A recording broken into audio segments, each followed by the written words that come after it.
こんにちは、トバログです。今回はですね、無印良品が2026年の春夏の新製品発表会をやるというところで行ってみようと思います。今回はね、いつもと違うというか、無印からまだ出ていないジャンルのガジェットがね、発表されるっていうところで、そこがね、気になっています。はい、というところで早速見に行ってみましょう。はい、というわけでやってきました。今回の無印良品の2026年春夏 SS の新商品展示会という感じです。いいっすね。ちょっと久々に来た気がする、こういうイベント。結構ね、服系のラインナップがバーンと来てるんですけど、奥の方にねちらっと見た感じガジェットとか、暮らしの雑貨とかがあるんで、トバログ的にはそっちをいろいろ見ていきたいです。まずいろいろあるけど、これ結構嬉しい人多いんじゃないかなと思うんですが、これ無印のファイルボックスとかこのシェルフ系、今まで白とかねそういうのがあったんですが、今回真っ黒で統一できるようなシステムが組まれています。これすごくない？ちょっとこれしかも結構すごいのが、これマットな黒なんですよね。なんかこういうのって変に黒くするとかなりね安っぽくなりがちなんですけど、おそらく表面がこのマットな加工が施されていることで、なんか落ち着いたトーンになってるんじゃないかなと思います。あとこのシェルフですよね。シェルフも結構光沢感出がちなんだけど、マットな黒になっていることで指紋とかね多分目立つと思うんだけど、こういう感じでトーンが揃っていて好きな人多いのでは。でこれのボックス自体は前からあるんですけど、この細長いタイプとかサイズ展開がオンラインで1月から発売、1月2月から発売されているみたい。待って、棚系でいうとこの木製シェルフちょっといいかもしんない。こういう見せる収納っていい感じの価格帯で、なんか素材感がねちょうどいいタイプのシェルフってあんまないんですけど、これ結構良くない？軸の部分がこうね丸でくるくるしながら組み立てられるやつなんですが、こういう感じのデザインのものって本当に国内だと選択肢が少ない気がしてます。これの4段と3段じゃない2段3段か3段と2段の、今回はこの3つが展開されるみたいです。若干ねマチは薄めなので、例えば雑誌を入れたりとかだとちょっと小さいのかな、高さ調整はできないと思うんですけど、なんか文庫本とかハードカバーの本とかそういうのをね、あとはこういうものに小物を入れるとか、そういう見せる収納としてはすごい使いやすそうです。若干こう揺れとかはどうかな。揺れに関してはそれなりかな。なんか見た目通りっていう感じですごい強靭な印象もなければ華奢すぎる印象もないっていう、そういう感じ。はい、あとは文房具コーナーです。なんか最近これ娘に買ったんですけど、ハードカバー仕様のノートも販売されてる。何に使うんだろう、スタンプ帳とかかな。このサイズで5個こんな5冊入ってるノートとかって結構珍しいのでいい。なんか使いどころは別に用途決まってないけど、とりあえず買いたい。こういうの小物整理ポーチちょっといいですね。ガジェットポーチのメッシュ版みたいな、そういう感じかな。なんかどっちかっていうと文房具に特化してそうなサイズ感ですけど、自立するっていうのが結構一個ポイントです。ちょっとしたデスクワークグッズも売ってますね。こういうなんか大事だよな。結構空気をね循環させるって割と重要なので、これは多分デスクとかにこうバチッとはめ込んで使いつつ、ちょっとフックみたいなのが備わっているので吊るして使うとか。これなんかあれだな、石膏ボード用のピンのフックとかにつけて天井から吊るして使うとかが意外とできそう。これが復刻してますね。覚えてらっしゃいます？家にあって、うちの奥さんがすごい欲しいって言って、また出たって言って大喜びしてました。よかった。素材感がシンプルで見た目もすごくいいのに、内側がちょっと撥水加工で、しかも自立するっていうのが奥さん的にはすごいいいって言ってましたこのサイズとかは結構子供のおもちゃとか、あと本もそうだし、ガジェットとかカメラとかを、ガッとリビングから自分の作業部屋に移す時とかに結構いいかもって感じです。このちょっとガジェットではないんですけど、若干こういうよく使う系の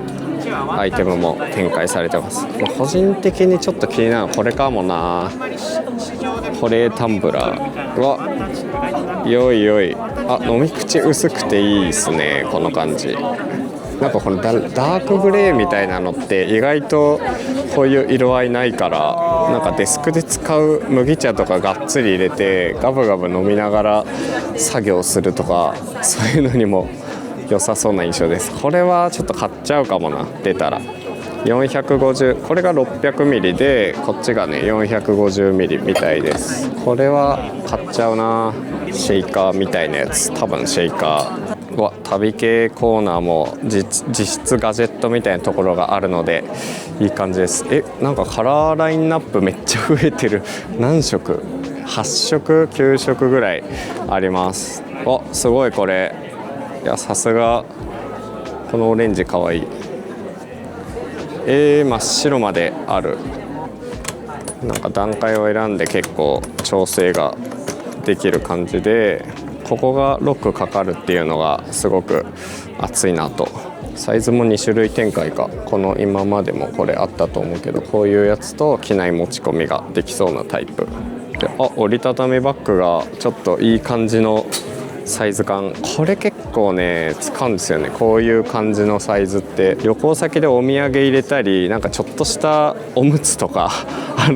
行きの飛行機でおむつとか消費系のアイテムをこうガッとねカバンに入れて、もうこのまま預けちゃうんですけど、これで帰りは折りたたんで持ってくるみたいな、そういうのができそうです。色味がいいなこれ。クッション性はちなみにほぼないんですけど、なんかポケットは結構思いのほか厚手な印象。中もちゃんとポケットが分かれてます。日常使いというか旅行用のちょっとした袋としては出来がすごくいい。これはスーツケースをどういう色かを識別するバンドらしいんですけど、こういう風になんか有線のねイヤホンとかをまとめたりとか、そういう風にもね使えるみたいです。この色いいな。若干気になるところで言うと、この辺かな。夏のなんかこういう服とかバッグ系が結構白のねナイロン、シャカシャカとしたナイロン素材でできてるものが展開されてて、これもやっぱ撥水性が多分高いような素材で二重になっていて、デカめの水筒も入って、クッション性があるっていうよりかは通気性を重視したようなこういうカバンが展開されてたり、子供用のジンベエみたいな浴衣みたいなやつも可愛いのが出てますね。こういう感じでどんぐりとか入れてそう。今年は帆布とか和紙とかそういう素材を使ってるみたいな。なるほどね。全然見た目なんかナイロンとかシャカシャカ系かと思ったら結構しっかりとした素材感なんですね。これ結構いいよ。あとはこういうハンドクリームとか、今ちょうど鼻が全くね匂いがわからないんで、多分匂い嗅いでも1ミリもわからない。バスタオル用のハンガーみたいなのが前からあるのかな。これから伸びるんだ。切り干し大根もいけそうな。収納袋か。これ高さが変えられる布団収納袋っていうやつで、見た目が結構そもそもグレーで好きだなと思うのと、あとこれ布団じゃなくて服用の圧縮バッグと同じ形なので、こういう羽毛布団って結構空気で圧縮できるから、これを使うとより圧縮されるっていうことだ。こっち側みたいにじゃん。今回個人的には目玉商品だと思うんですけど、なんとワイヤレスのヘッドホン、イヤホン、スピーカーとかがバンと出てます。結構な種類出てないこれ。この見た目めっちゃ可愛らしい。価格やば。価格が6990円です。ヘッドホンでこの価格帯ってもうほぼないというか、めちゃくちゃ珍しいと思うんで。真っ白。すごいいいですね。デザインの方向性とかがなんか無印がヘッドホン作ったらこういう感じになるんだっていうのが体現されてる印象です。しかもこれこの価格でノイズキャンセリングが搭載されています。すごいですね。電源とかあとボリュームとか備わってて有線で使うこともできて、おそらくタイプ C で充電ができる仕様ですね。装着するとこんな感じですね。正直音に関してはやっぱ価格がね1万円以下でノイキャン Bluetooth バッテリーのモジュール搭載してるっていうところで、ちょっと物足りなさは正直あるかなみたいな感じかな。やっぱ CMF ヘッドホンとかと比べてしまうと、音のねなんかこうチープな感じとかはあるんですけど、それでもこの価格帯で、このヘッドホンタイプが売られているっていうのは結構衝撃ですね。ノイズキャンセリングも結構抑えめで、いわゆるノイキャンヘッドホンの一番弱いぐらいの、設定かなっていう感じで、強弱とかつけられないんですけど、どっちかっていうとそのなんか音質を求めるっていうよりかはフラットに日常使いで、初めてのヘッドホンとか、高校生とかね通学とかで使いたいとか、そういう用途の金額帯、そして音ノイズキャンセリングの方向性かなと思います。いやこれもやば。3000円です。飲み会1回分ぐらいのワイヤレスイヤホンでこのサイズ感で、これはカナル型か、耳の中にスポットはめ込むタイプのやつ。これ3000円。なんかガジェット好きからするとさ10分の1ぐらいの価格帯なのでどうなんだろうっていう気持ちはあるんですけど、やっぱり音をねなんか身近に使いたいという用途だとやっぱこのぐらいの価格帯だったら買いやすいのかなっていう。ちなみにスピーカーも展開されてます。小型でなんか2つつなげるとステレオになるやつで防滴性能が備わってるみたい。いやこのなんか昔アンカーとかでこの価格帯ありましたけど10年前とかな気がする。この時代に3000円のこれモバイルバッテリーでもこの3000円とかってないですからね最近あんまり。すごはい、続いてちょっとモバイルバッテリー系もね新たな進化が出てますね。いや去年結構動画にした時に待望だったっていう人多いと思うんですけど、無接点充電ができるこのタイプのやつ C2 に対応しています。価格は結構よくある感じの価格帯かなと思いつつ、1万ミリで6000円だったら結構いいなっていう気がしますね。この辺はちょっと汚れそうかな。スマートカバー iPad のスマートカバーみたいな素材感で、これは個人的にはすごい好きなんですけど、結構こうハンディで持ち歩くタイプなので若干気になるところではあるけど、本当の素材感ってどういう感じになりますかこれ。今これプロトでちょっとペーパー貼ってるんですけど、ここがもっとシリコンっぽい感じになりますよね。よくある感じのもうちょっとぬめっとした感じというか、この裏の蓋部分も変わりますか素材とかは。ここはこのままです。いいっすね、iPad のスマートカバーみたい。そうですね、スマートフォリオでここの部分もここだけめくれたりしないようにちゃんとこう閉じてあったりする。個人的に結構いいなと思うアイテムがこれなんですけど、2万ミリのモバイルバッテリーが発売するみたい。これ結構よくない？2万ミリにしてはちょっとね大きくて重たさはあるかなと思うので、日常的に持ち歩くっていうタイプではないにしてもこの見た目の雰囲気とかはすごく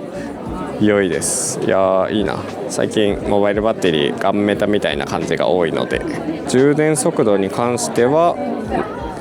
2万ミリ 73Wh で最大45W プラス 15W とかそういう感じかもしれない。最大100とかそういう感じではなさそうです。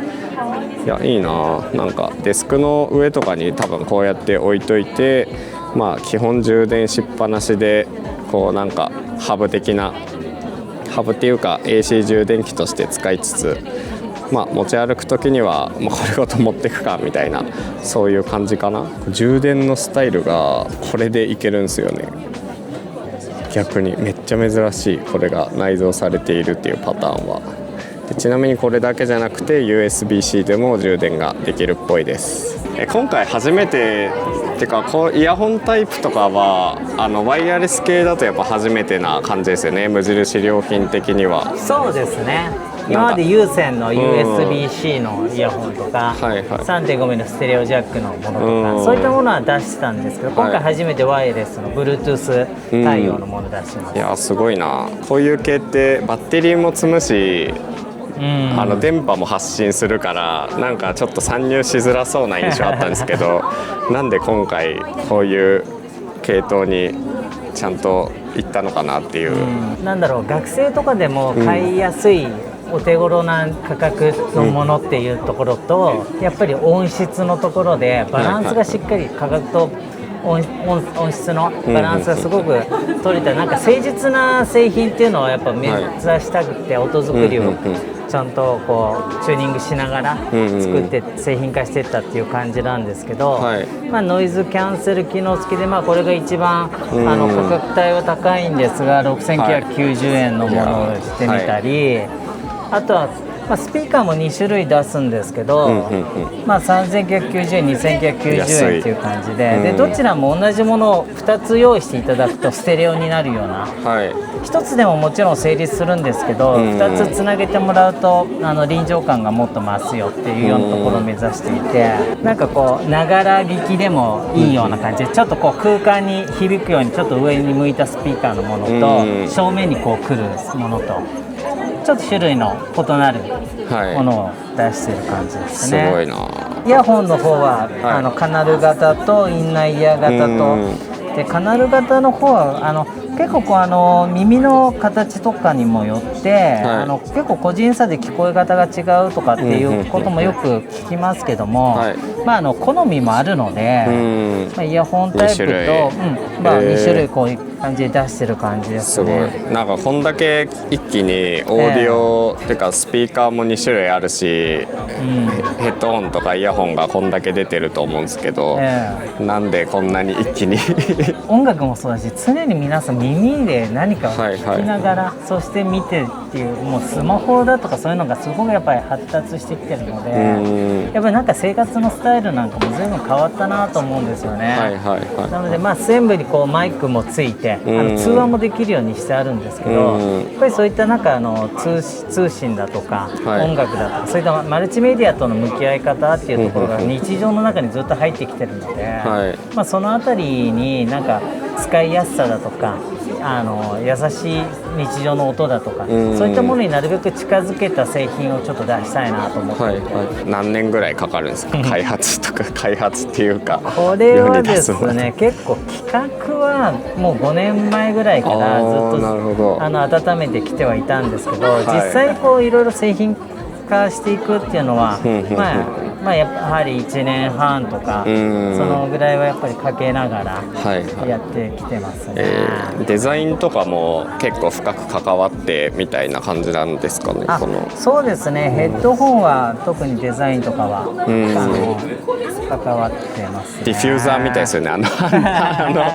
今ちょっとブースでこの3000円のワイヤレスコンパクトスピーカーをペアリングして多分2台ステレオで使ってるんですけど、今回これかもしれないっていう、かなり音に臨場感が出るのもそうだし、なんか単体のスピーカーとして聞いても結構高音が割と綺麗にスッと聞いてくれる感じがあるので、立体感も楽しみつつ、なんか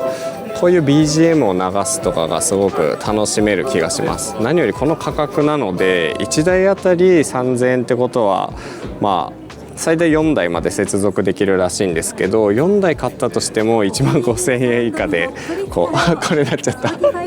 Spotify プレミアムになっちゃった。これでこうなんか音楽が聴けるっていうのはめちゃくちゃいいですね。ちょっと音がねどんな感じで聞こえてるかわかんないですけど、重さも結構軽くて、しかもUSB-C で充電しつつちょっと防滴感があるっていうところが今試験中らしいんですけど、そういうなんかちょっとしたアウトドアでも使えそうっていうところがすごく良いですね。これすごいな。ちょっとこれもステレオで流せるっていう話だったと思うんで、音的には結構変わりますか？これとこれで。ほとんど一緒です。形が違うっていう。そのぐらいです。はい、中身のいじり方としては全く同じ出力の仕方です。はい、というわけで冒頭に戻ってきました。いや、どうでしたか皆さん。結構ね、いろいろ文房具とか、あと雑貨系家具とか、もちろんガジェットとかいろいろ見てきたんですけど、今回やっぱね、棚が良かったですね。オークっぽいオーク調の板が貼り付けられている棚がすごいいいなと思ってて、価格もすごく手に取りやすい価格帯だし、こういう感じでね、なんかこの壁に寄せて見せる収納みたいなのができそうで、あれいいなと思います。なんか2段から4段ぐらいまであって、なんかそれぞれこうパーツを組み合わせて自分でこう組み替えられるみたいなので、2段だけにして長くねこう下にバーって並べるとかもいいのかなとか、そういう感じですね。あとはこういうバスケットがあったり、動画ではあんま紹介してないんですけど、結構食品もチョコミント系のお菓子がたくさん出てたりと、その辺すごく楽しんだ感じです。はい、あとはね、やっぱガジェットですね。ガジェットも今回ワイヤレスイヤホンとかヘッドホンが出ていて、かつね、充電器とかスピーカーとかが出てたんですけど、個人的に一番いいなと思ったのはやっぱスピーカーかな。すごくコンパクトな3000円のやつで、あれ4台まで接続できるっていうところがめっちゃいいなと思ってて、なんか1台だと iPhone で聞くとか MacBook で聞くとそんなに多分ねすごい差があるわけじゃないと思うんですが、4台例えば購入をして1万2000円じゃないですか。それで部屋の隅にそれぞれ置くと、部屋全体がね音楽で包まれてるような感覚になると思うので、自分のね周り、自分のこう半径2メートルぐらいをね音で包むとか、そういう使い方めちゃくちゃ面白そうです。カラー展開がねやっぱダークグレーっぽいチャコール的な感じだったので、そこが個人的には気になるところなんですけど、やっぱスピーカーすごいいいんじゃないかなと思います。で、ワイヤレスヘッドホンとかイヤホンに関しては、価格を考えると妥当かなとは思うんですけど、ガジェットが好きな僕たちからするとちょっとやっぱ音質は物足りなさを感じますね。なんというかフラット寄りではあるんですけど、割と低音がねガンガン鳴るようなボワンボワンする感じな印象があって、解像感とか音の広がりみたいなのはちょっと狭いような気がしてしまいます。これはね価格を考えると、価格でノイキャン搭載してバッテリーも積んで Bluetooth 対応でとか考えると、いやすごいことやってるなっていう感じなんですけど、音っていうね視点だけで見るとやっぱり1万5000円ぐらいの CMF ヘッドホンとかを頑張って買った方が気持ち的にはすごくいいんじゃないかなっていうのが正直なところですかね。とはいえリスニングで聞くとか、通勤通学で気軽に使いたいものが欲しいとか、そもそも音とかそんなに関係ないから勉強したり、あと通話なんかこうオンラインミーティングするとか、そういう用途だといいのかなって感じです。速圧とかもねそんなに気にならずに、結構やっぱ日本向けに設計されてると思うので、そういう意味ではね使いやすいかなと思います。これはぜひ店頭でも試聴してもらえるといいかなっていうところですかね。はい、というわけで今回いろいろ新製品試してきたんですけども、やっぱねちょっと面白いですね。無印良品が出すガジェットって本当に大衆にバンと一番ね広い層に向けて販売するものなので、この辺はまた実際に発売されたらちょっとね購入をしてスピーカーとかも使っていきたいなと思ってます。というわけで今回の動画終わりにしようと思います。トバログではこんな感じでガジェットの動画とか、あとカバンの中身とかルームツアーとかね、どういう人がどういう風にこのガジェットを使ってるのかとかをね掘り下げていくのが好きなので、そういう動画もぜひ見ていってください。あとトバログではこんな感じで自費出版でねジンみたいなのを出していて、そこで物に対する思いとか、こういうものが好きだみたいなのをね作っているので、ぜひそちらもチェックしてもらえると嬉しいです。というわけで次の動画でお会いしましょう。トバログでした。